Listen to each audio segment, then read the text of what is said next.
True horror stories don't always begin in the woods. Sometimes they begin in a backyard.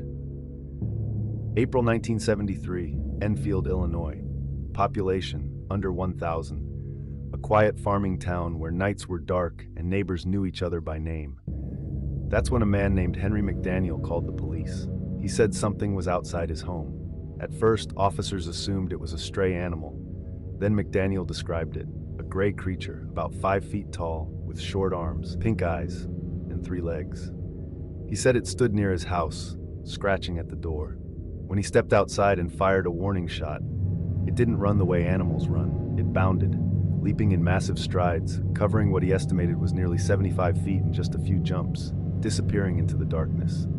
Police searched the area. They found strange tracks, 6-toed impressions, but no body, no blood, no animal, just marks in the soil, and a shaken homeowner who insisted he knew what he saw. And here's the part that should unsettle you.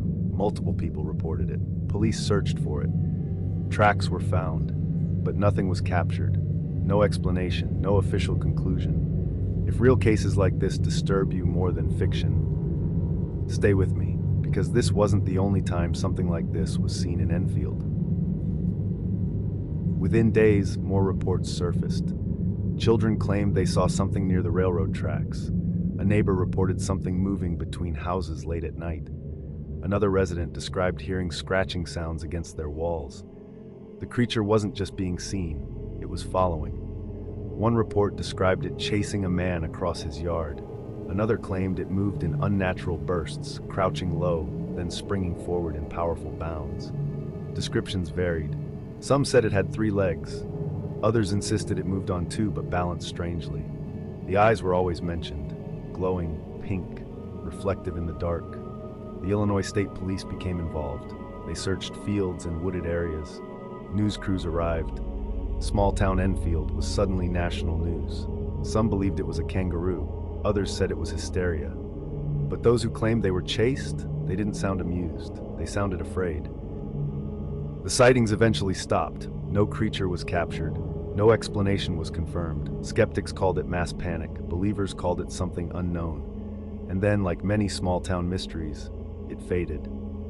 But here's what lingers. Multiple independent witnesses, police documentation, physical impressions in the ground, and one constant detail. It chased people, not once, not twice, but repeatedly.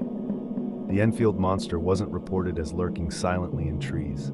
It approached homes, it scratched at doors, it ran toward people, and in a town that size, everyone knew someone who claimed to see it. True horror stories don't always end with answers. Sometimes they end with silence. And sometimes the most unsettling part is that whatever was out there was never found.